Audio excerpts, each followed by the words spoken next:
settle down. Can't help but laugh out loud. Two kids ain't going nowhere. It's fast without a care.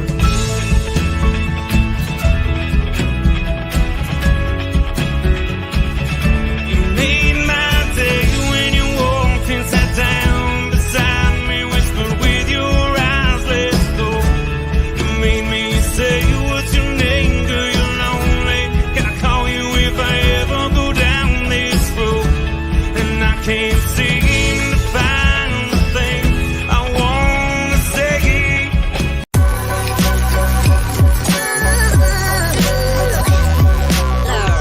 The following is a presentation of the Belly Up Sports Media Network.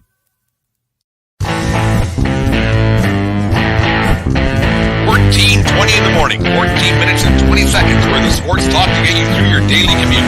Hot takes, recaps, best bets, and a little humor to get your day going in the right direction. Sit back, grab your coffee, and let's get into it. 14:20 in the morning for this 25th day of April 2023. Today's show is brought to you as it is every day for the month of April by Caldera Lab and calderalab.com. Use promo code 1420lab at calderalab.com to get yourself 20% their men's skincare products today and keep that youthful exuberance in your face all year long. As we get a little bit older, guys, you need to get yourself the Clean Slate face cleanser and the base layer facial cream. Fantastic stuff. I've been using it. It's been made a world of difference on my mug. I don't know if for those of you watching on YouTube, thank you very much, or on Facebook Live, you can see the change in my mug. Definitely thanks to Caldera Labs and calderalab.com. Thank you for making us a part of your day each and every morning here on 14:20 in the morning. And thanks once again to Cody Hall for the song "Made My Day" for our waiting room ditty, I guess. There it is. Anyways, the term 4-1 for Leafs fans, for hockey fans, it might have a different meaning right across the hockey world on this Tuesday morning. The Leafs came back, unprecedented comeback last night versus the Tampa Bay Lightning. 3 goals in the third period, down 4-1 going into the third. So they scored 3 goals in 6.5, 7 minutes or whatever it was to tie it up, and then winning in overtime. Unbelievable comeback. You don't see that very often in the third period. The term 4-1, as for those of you who know, who are hockey fans, Leafs fans, or even Bruins fans, the term 4-1 meant a lot for the 2013 playoffs. In the Game 7, Leafs Bruins, where the Leafs had the lead going into it was the second period where it all started, but it went down, and the Leafs ended up losing that one in overtime to the Bruins in 2013. But last night, the Leafs pulled one off. They somehow, some way, found a way. They dug down deep.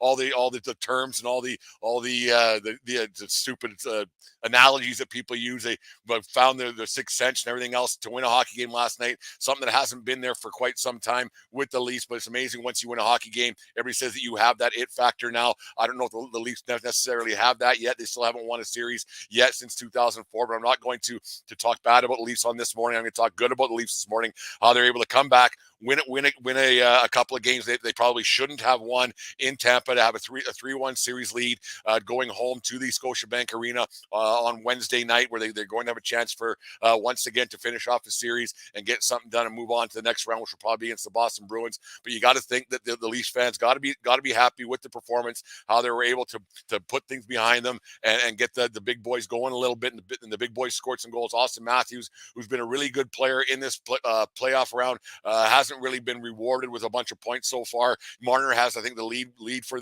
the Leafs right now with 8 points, and he's kind of got some fringe points in the first couple of games there where they scored a bunch of goals. But you got to think that Matthews putting the puck on net, getting those 2 goals, and then having Morgan Riley tie it up late in the third to send it to overtime, and Kerfoot getting the goal. It's an amazing thing, and the Leafs are poised to do something that they haven't been able to do for quite some time. And you got to think that the Leafs fans are still going to have cautious optimism, I guess. Be happy, be elated that they do have a chance to win a series, because you'd rather be up 3-1 obviously than down 3-1 going into going home and going away. And I did predict the Leafs in 5, actually, for those of you who do listen to the show. But it's it's something that Leafs fans got to be happy about, because they were in 2 games they probably didn't deserve to win. They probably shouldn't have won that game on Saturday night. There was that goal that was disallowed that probably shouldn't have been. There was a penalty call that got called back that it was the right call, but the Leafs have given themselves a chance to win, and they've taken advantage of Vasilevsky, who hasn't been good throughout this first round of playoffs. 850 or 860 goals against average, or save percentage of 4+ goals against average isn't going to get it done in the playoffs. Those are Redlinsky type numbers, allergic to vulcanized rubber kind of deal. Vasilevsky's been so far in these playoffs, and it's not a good thing for Tampa, who relies so heavily on their goaltender. Can Vasilevsky come back and turn it around a little bit?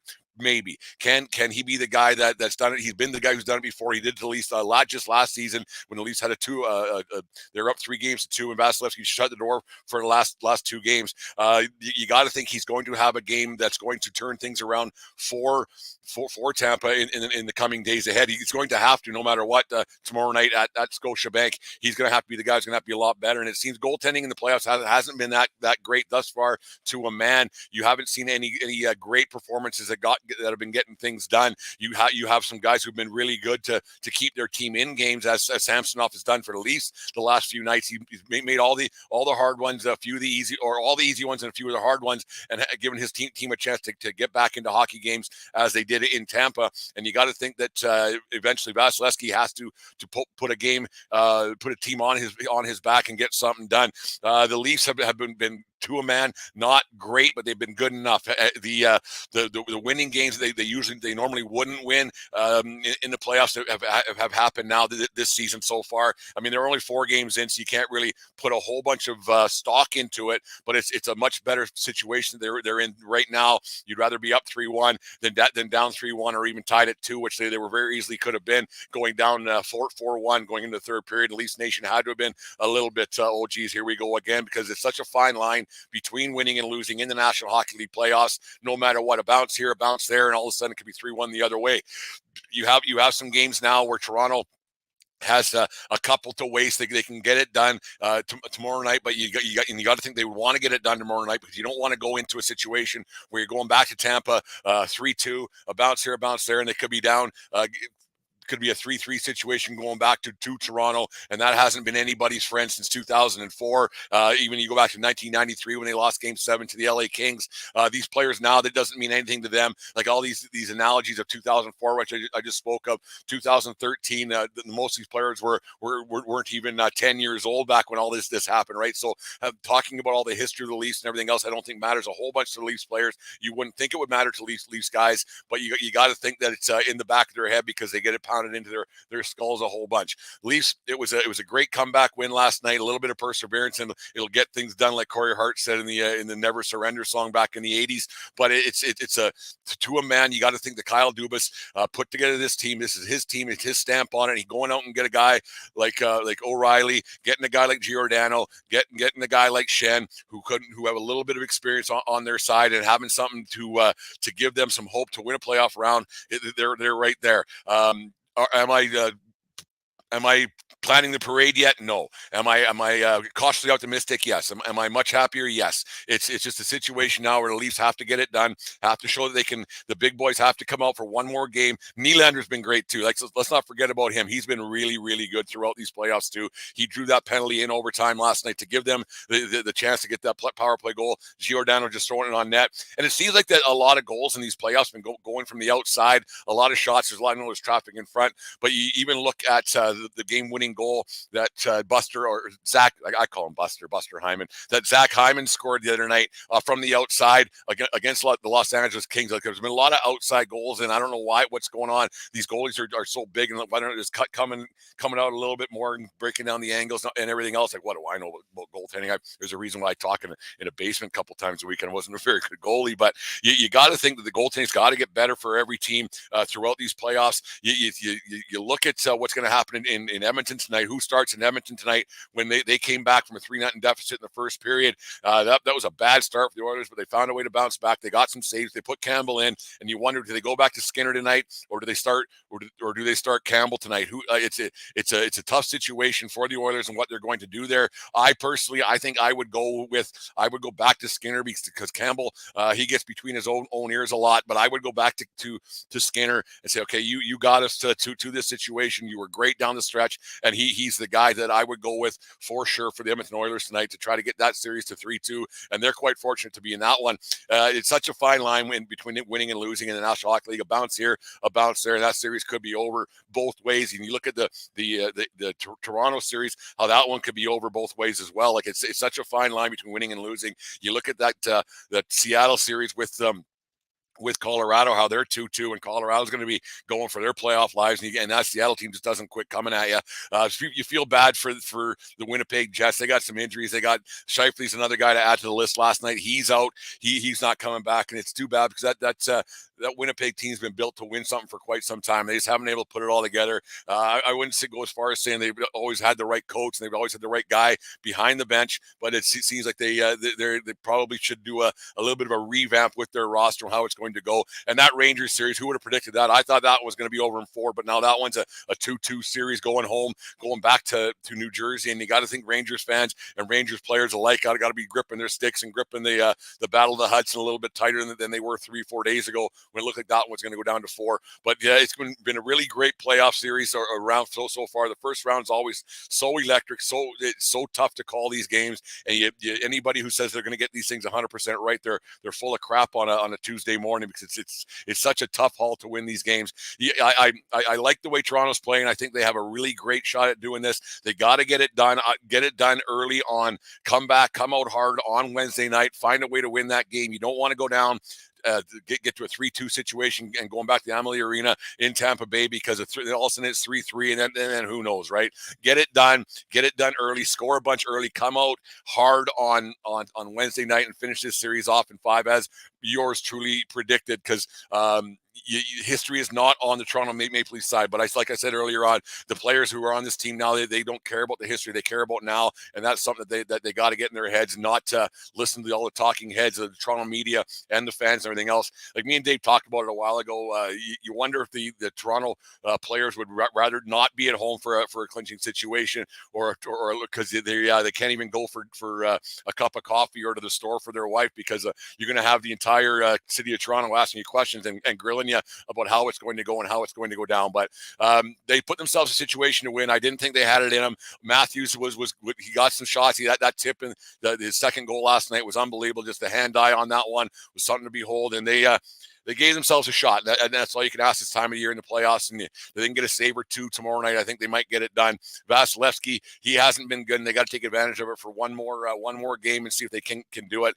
Pound it hard to the net and just go for it, and to use the old analogy, to dump and chase and bump and dump and all that stuff and make good things happen. But anyways, we'll see what can happen tomorrow night, and the rest of the playoff series are keep going tonight. And you like to see the Oilers do something tonight, and Draisaitl's been unbelievable. That guy has been an absolute horse throughout the playoffs so far. He's been on the ice for every Oilers goal so far, and that's something you don't hear of. And he's going to get himself a very big payday at the end of next season. So you wonder, is this it for the Draisaitl show in Edmonton if they don't get it done? Because it'll be a pretty good trade bait, because they won't be able to sign him. They have Matthew there. They have McDavid at 12 and 12.5, and then what's Draisaitl going to get on his next deal? Because someone's going to want to pay him a lot of money, and there's a lot of money to be had in the National Hockey League. And he's going to be a $14-15 million guy. He's been unbelievable for them in the playoffs. He's been in on every goal, and he's been that guy for the Oilers. And it's kind of a crappy situation for the Kings if you think about it, because they have to focus so much on number 97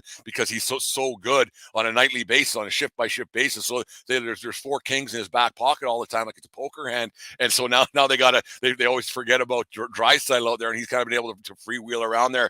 Like I said, I expect Skinner to be back in net tonight. I expect the Oilers to have a great situation at home in front of that raucous crowd in Edmonton. It should be a good one to watch tonight, and it should be a lot of fun to see what's going to happen there. Anyways, there's my talk for the day. What do we got going on today, or on this day In 1997, Ken Griffey Jr. hit his 250th career home run off of Roger Clemens of the Toronto Blue Jays in front of 31,215 people at the Skydome in Toronto in a 13-8 Mariners victory over the Blue Jays. Griffey went yard 3 times that night to push his Major League record for home runs in the month of April to 13, a record he held until 2006 when Albert Pujols would hit 14 in the month of April. It's also tied with Alex Rodriguez, Cody Bellinger, and Christian Yelich, also members of the 13 home runs in April team. And happy birthday. Who do we got today? Happy birthday to Gunfire, there we are. Happy birthday to Vladislav Tretiak, who turned 71 years old today. Born in Orediovo. I don't know if I probably butchered that one.